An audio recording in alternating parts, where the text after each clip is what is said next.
Antes de comenzar, pensamos que sería acorde volver a repasar conceptos básicos relacionados con la herencia, los cuales fueron expuestos en el video anterior, pero esta vez más completos y enfocándolos con un lenguaje correspondiente. Un autosoma es cualquiera de los cromosomas excepto los cromosomas sexuales. Los autosomas están numerados según su tamaño relativo. Así, el cromosoma 1 tiene unos 2800 genes, mientras que el cromosoma 22 tiene alrededor de 750 genes. Es un cromosoma que difiere del resto de los cromosomas. Los cromosomas sexuales de los seres humanos son los típicos alosomas de los mamíferos y son los que determinan el sexo. En las especies en las que se determina el sexo por sistema XXXY, como es el caso de todos los mamíferos, incluyendo el ser humano, la presencia de los alosomas XX determina el sexo femenino, mientras que el XY son para el sexo masculino.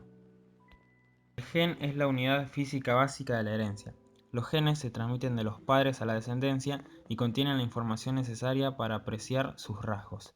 Estos se encuentran dispuestos uno tras otros en estructuras llamadas cromosomas. Los seres humanos tienen aproximadamente 20.000 genes organizados en estas estructuras.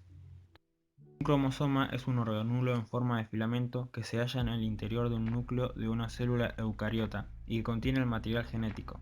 El número de cromosomas es constante para las células de una misma especie. Los alelos representan las distintas variaciones de un gen. Si los dos alelos son idénticos, el individuo es homocigoto para este gen. En cambio, si los alelos son diferentes, el individuo es heterocigoto para este gen.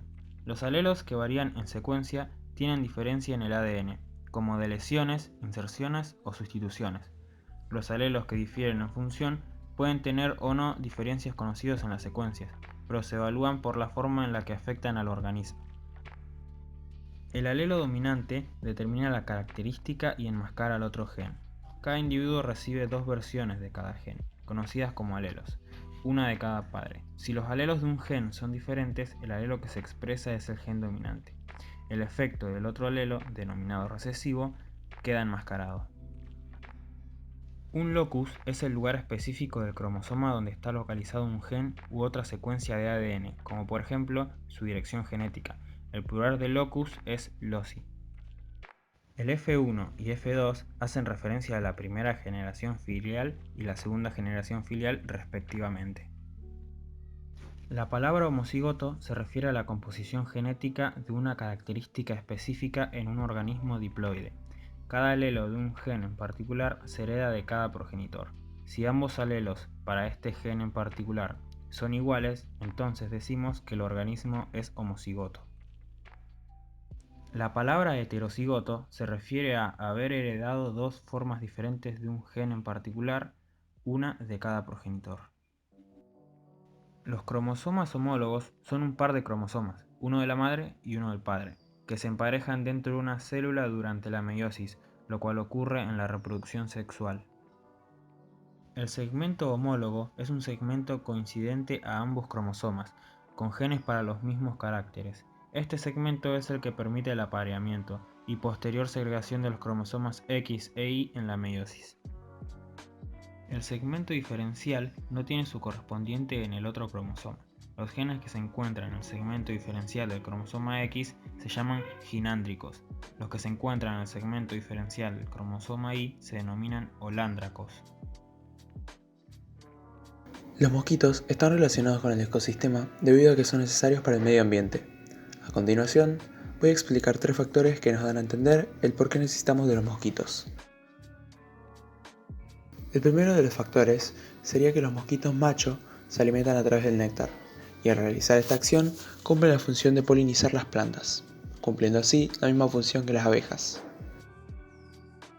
El segundo factor explica que las crías de los mosquitos, también conocidas como larvas, facilitan la descomposición del suelo, y su ausencia puede afectar el crecimiento de las plantas por la falta de nutrientes que éstas aportan. El tercer y más importante de los factores sería que los mosquitos son el alimento principal de muchas aves, entre ellas las migratorias, y al mismo tiempo son el alimento de otros insectos, arácnidos, reptiles, entre otras especies. Además, las larvas son la principal fuente de alimentación de los peces, y si los mosquitos llegaran a desaparecer por completo, habría graves consecuencias en la cadena alimentaria de estos animales y sus depredadores. La cadena trófica. Describe el proceso de transferencia de sustancias nutritivas a través de las diferentes especies de una comunidad biológica, en la que cada una se alimenta de la precedente y es alimento de la siguiente, también conocida como cadena alimenticia o cadena alimentaria. Es la corriente de energía y nutrientes que se establece entre las distintas especies de un ecosistema en relación con su nutrición. Los mosquitos son el principal alimento de la mayoría de reptiles, aves, otros insectos como los arácnidos y también las plantas carnívoras. Aquí se presentan dos ejemplos de cadenas tróficas con mosquitos. En el ejemplo 1, el mosquito es devorado por una araña, la araña por una serpiente, la serpiente por un ave. En el ejemplo 2, el mosquito es devorado por una rana, la rana es devorada por un ave, el ave por un coyote. Existen muchas variedades de mosquitos, es por ello que sus nichos son muy variados. Estos nichos son desde alimento para otras especies, como peces y ranas que se alimentan de larvas de mosquitos, o aves, murciélagos y otros artrópodos como las arañas que se comen al mosquito. Son vector de enfermedades, las cuales ayudan a regular poblaciones. Además, algunas especies de mosquitos se alimentan del néctar de las plantas, y en su intento de alimentarse, estos polinizan. La actividad nos proponía realizar las hipótesis necesarias para explicar los posibles genotipos de la F1 y F2 de los mosquitos del artículo. Pero para empezar, tenemos que saber cómo planteó la situación esta empresa Oxitec y cómo le terminó resultando. El planteo que hizo la empresa es el siguiente, en donde, en primer lugar, se iban a realizar distintos tipos de modificaciones genéticas en los laboratorios a los huevos machos del mosquito. Allí, mediante ingeniería genética, se les instalarían dos genes. Sabemos que Oxitec es una empresa con sede en Reino Unido que desarrolla insectos genéticamente modificados para supuestamente ayudar en el control de plagas. No obstante eso, algunos científicos se muestran cautelosos sobre los resultados. Por ejemplo, en Cataluña no aceptaron el proyecto de Oxitec para combatir la mosca del olivo, ya que grupos ambientalistas demostraron los fracasos de estos experimentos en diversos países, cuestionando las probabilidades de éxito del proyecto. En consecuencia de eso, Oxitec decidió retirar el proyecto. Como está sucediendo en Brasil, los mosquitos transgénicos no mueren, por el contrario, se reproducen con los mosquitos originarios, generando mosquitos con genes que no existían, que también se están reproduciendo más fuertes, más peligrosos y difíciles de combatir. En Brasil, sin el conocimiento de la población, Oxitec llevó a cabo el proyecto para frenar la propagación de enfermedades transmitidas por las picaduras del mosquito, como la fiebre amarilla, el dengue, el zika y la artritis chikungunya. Estos liberaron 500.000 de mosquitos genéticamente modificados, que producen la proteína TTA, que afecta negativamente el desarrollo celular, una versión transgénica de la Aedes aegypti, la cual combina una especie oriunda de México con otra de Cuba. Los mosquitos transgénicos necesitan el antibiótico tetraciclina para sobrevivir. Si estos insectos se liberan en grandes cantidades y se aparean con las hembras, la descendencia a la que se le transmite esta adicción del antibiótico muere. Esto reduciría en gran medida toda la población de mosquitos. Como resultado, las personas de la región en cuestión tendrían menos riesgos de contraer enfermedades transmitidas por esta especie. Por lo tanto, se suponía que los machos genéticamente modificados de la especie portaran un gen dominante que volverían infértil la descendencia de la primera generación. A pesar de eso, gran parte de los insectos con modificación genética soltados en Brasil procrean exitosamente en lugar de extinguirse en la primera generación. Y como suele suceder, la vida encontró un camino para superar las limitaciones artificiales. Lo que sucedió fue que las hembras optaron por no aparearse con los machos genéticamente modificados por ser más débiles, fenómeno que catalogaron como discriminación de apareamiento. Sin embargo, algunos mosquitos transgénicos mostraron indicios de un vigor híbrido, una situación en la que la diversidad genética introducida artificialmente hizo que estos insectos produjeran una población más robusta y resistente. Y bueno, pese a que hasta el momento existe una amplia mayoría de estudios que indican que no existen riesgos sanitarios o ambientales en la liberación controlada de este tipo de mosquitos transgénicos, algunos científicos y organizaciones ecologistas ha mostrado durante los últimos meses su oposición, argumentando que no existen estudios suficientes para garantizar la seguridad y efectividad de esta iniciativa. A simple vista, el Aedes aegypti es un mosquito común y corriente. Sin embargo, su genoma fue construido en un laboratorio. Es un organismo genéticamente modificado que fue diseñado mediante ingeniería genética, donde se le insertaron 2 genes. Uno de ellos es el DSR2, un marcador fluorescente que facilita la identificación de las larvas y machos adultos. El otro es un gen que lo que hace es producir una proteína llamada TTA, un tipo especial de proteína que puede actuar como un interruptor influenciando sobre la actividad de otros genes, por lo que aún sin ser tóxica por sí sola, puede incapacitar parte de la mecánica esencial de la célula. Puede interactuar con otras proteínas necesarias para la regulación de la expresión genética, evitando así, en cierta manera, la activación de genes vitales para la supervivencia celular. Además, esta proteína puede producirse en grandes cantidades, dado que está dotada con la capacidad de activar su propio gen, produciendo mucho más de sí misma. Una vez dicho eso, se puede decir que surge una cuestión importante, ya que si el gen mata a los mosquitos modificados, como los haría estos estériles, esto se explicaría gracias a otra propiedad del gen y su proteína respectiva, la tetraciclina, que inhibe la actividad de la proteína TTA, es decir, que actúa como un antibiótico.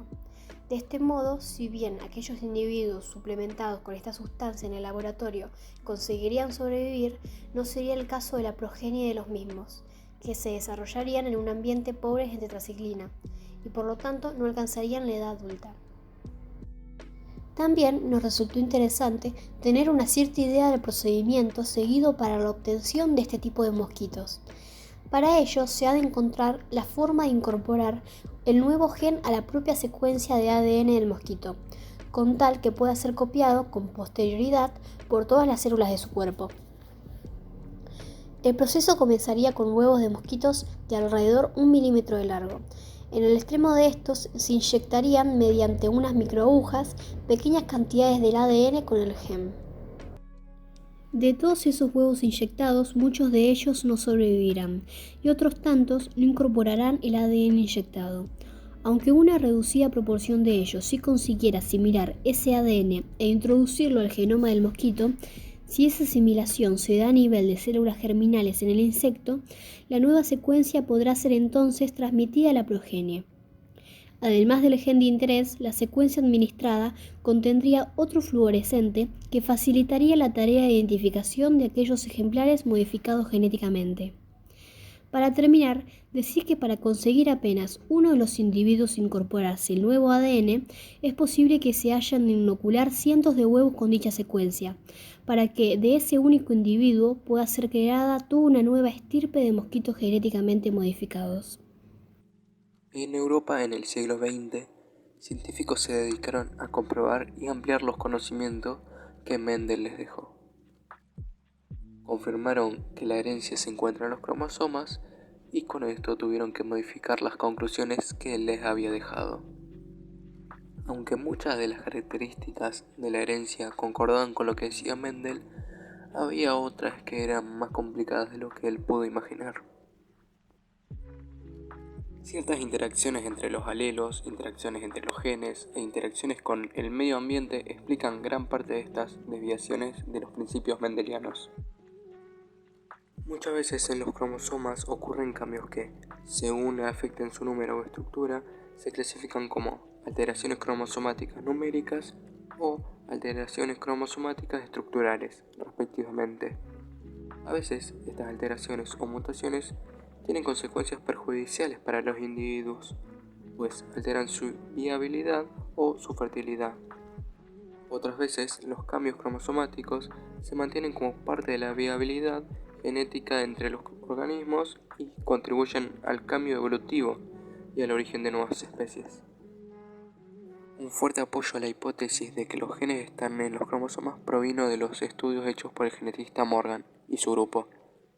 La mosca de la fruta, dado que es fácil de criar y mantener, ha sido utilizada en una variedad de estudios genéticos, ya que tiene 4 pares de cromosomas. 3 pares los autosomas y el otro par son los cromosomas sexuales. En los primeros años del siglo XX, los experimentos de cruzamiento mostraron que ciertas características están ligadas al sexo, o sea, que sus genes se encuentran en los cromosomas sexuales. Los genes ligados al cromosoma X dan lugar a un patrón de herencia particular. Estos son los resultados de los experimentos realizados después de descubrir un macho de la mosca de la fruta de ojos blancos. Primero, una hembra homocigota de ojos rojos con el macho de ojos blancos. Toda la progenie tuvo ojos rojos. La característica ojos blancos es menos común en las moscas y está representada por una B minúscula, y B mayúscula simboliza el alelo salvaje para ojos rojos. Como el gen está localizado en el cromosoma X, los alelos se designan comúnmente como superíndices. Luego se apareó una hembra de ojos rojos de la F1 con un macho de ojos rojos de la F1. Aunque en la generación F2 hubo machos de ojos rojos y de ojos blancos, todas las hembras de la F2 tuvieron ojos rojos, sugiriendo la existencia de una relación entre la herencia del color de ojos y el comportamiento de los cromosomas sexuales. Un cruzamiento de prueba entre una hembra F1 de ojos rojos y el macho original de ojos blancos produjo moscas de ojos rojos y de ojos blancos en ambos sexos. Esto llevó a la conclusión de que el gen para el color de ojos debería estar localizado en el cromosoma X. El alelo para los ojos rojos, B mayúscula, es el dominante, y el alelo para ojos blancos, B minúscula, es el recesivo. Por efecto del entrecruzamiento meiótico, los alelos se intercambian entre cromosomas homólogos. Estas recombinaciones ocurren porque 1. Los genes están dispuestos en un orden lineal fijo a lo largo de los cromosomas, y 2. Los alelos de un gen dado están en sitios loci específicos de un cromosoma homólogo. Los mapas cromosómicos que muestran las posiciones relativas de los loci de los genes a lo largo de los cromosomas han sido construidos a partir de datos de recombinaciones obtenidos de experimentos de cruzamientos. Aunque algunos genes se distribuyen independientemente, como predice la segunda ley de Mendel, otros tienden a permanecer juntos. Cuando los genes no se distribuyen independientemente, se dice que están ligados, y su grado de ligamiento depende de la distancia relativa que existe entre ellos. La relación que encontramos entre los dos apuntes es principalmente que los mosquitos transgénicos fueron creados aplicando la genética de Mendel, debido a que para llegar a ellos se tiene que hacer una metodología en la cual se experimenta de igual forma que con las moscas del apunte. Como se explica en el apunte, en la experimentación se habrá cruzado un mosquito con un gen que sea el que transmita la debilidad, y para averiguar si este gen era el dominante, se hicieron pruebas de la siguiente forma. Hay que tener en cuenta los alelos R mayúscula dominante, que es el que porta la debilidad, y el R minúscula recesivo, que es el que porta el fortalecimiento. Primero se cruzó un mosquito homocigoto dominante con un mosquito homocigoto recesivo, para ver si su descendencia resultaba ser 100% heterocigota. Como resultado de la experimentación, se obtuvo un 100% de descendencia heterocigota, cumpliendo así la primera ley de Mendel. Y se continuó con la siguiente parte de la experimentación. En esta parte del experimento se decidió cruzar a la primera generación filial entre sí, de la siguiente forma. Como resultado se obtuvo una proporción 1-2-1, es decir, 50% homocigota, o sea que el 25% tenía el alelo recesivo y el otro 25% tenía el alelo dominante, y un 50% heterocigota, lo cual concuerda con la genética de Mendel. El resultado de esta experimentación fue que el alelo de resistencia había desaparecido, entre comillas, en la primera generación y reapareció en la segunda generación. Esto indicaría que el alelo de resistencia no desapareció, por así decirlo, en la primera generación, sino que permanecía oculto frente al alelo de debilidad que predominaba. Por ende, se concluyó que el alelo dominante era el de debilidad.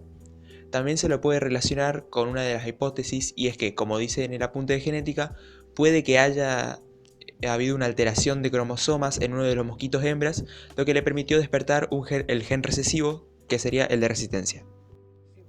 Herencia ligada al sexo. Es la expresión fenotípica de un alelo relacionado con el alosoma del individuo. La especie humana posee 46 cromosomas dispuestos en 23 pares.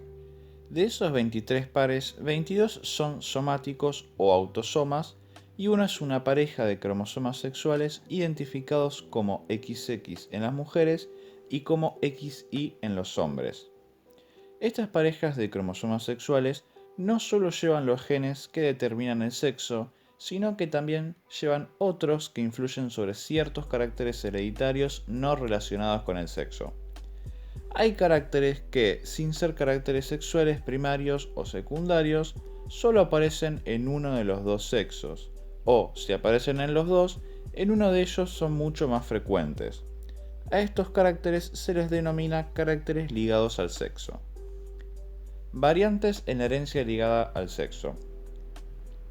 Los cromosomas sexuales constituyen un par de homólogos, es decir, XX en la mujer y XY en el hombre.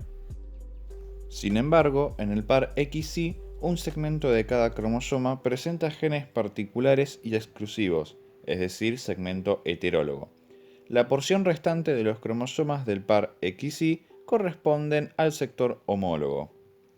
Los varones solo llevan un representante de cada gen ubicado en el sector heterólogo del gen X, es decir, poseen un solo gen X, y las mujeres portan dichos genes por pares, es decir, poseen dos genes X. Por consiguiente, la transmisión y expresión de estos genes dependen del sexo de los individuos. Entonces, la herencia ligada al sexo se refiere a la transmisión y expresión en los diferentes sexos de los genes que se encuentran en el sector no homólogo del cromosoma X heredado del padre. También podemos decir que la herencia ligada al sexo no es más que la expresión en la descendencia de los genes ubicados en aquellas regiones del cromosoma X que no tienen su correspondencia en el cromosoma Y. Ahora vamos a hablar de enfermedades ligadas al sexo.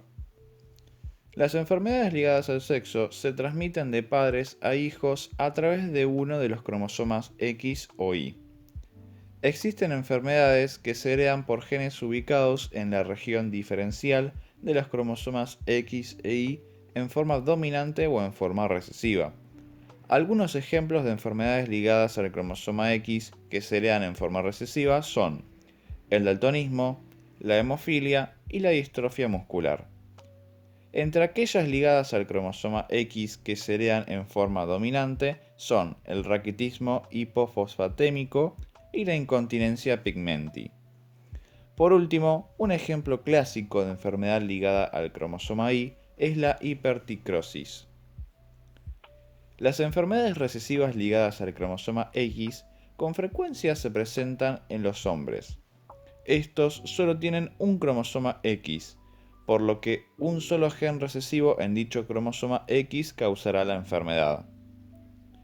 Debido a su ubicación, para que una mujer padezca la enfermedad, debe ser homocigota recesiva, es decir, debe tener el gen recesivo en ambos cromosomas X, mientras que en los hombres basta con que el gen recesivo se encuentre en el único cromosoma X que tienen. Ahora vamos a hablar de escenarios típicos de enfermedades ligadas al sexo. En cada embarazo, si la madre es una portadora de cierta enfermedad y el padre no es un portador de la enfermedad, el resultado esperado es el siguiente. 1. 25% de probabilidad de un varón sano. 2. 25% de probabilidad de un varón con la enfermedad. 3. 25% de probabilidad de una niña sana. 4. 25% de probabilidad de una niña portadora sin la enfermedad. Si el padre tiene la enfermedad y la madre no es una portadora, los resultados esperados son los siguientes. 1. 100% de probabilidad de un varón sano. 2. 100% de probabilidad de una niña portadora sin la enfermedad. Herencia dominante ligada al sexo. La herencia dominante ligada al sexo tiene lugar cuando un gen anormal de los padres es capaz de causar la enfermedad, aunque pueda haber un gen compatible proveniente de otro padre que sea normal. Esto quiere decir que el gen anormal domina el resultado del par de genes.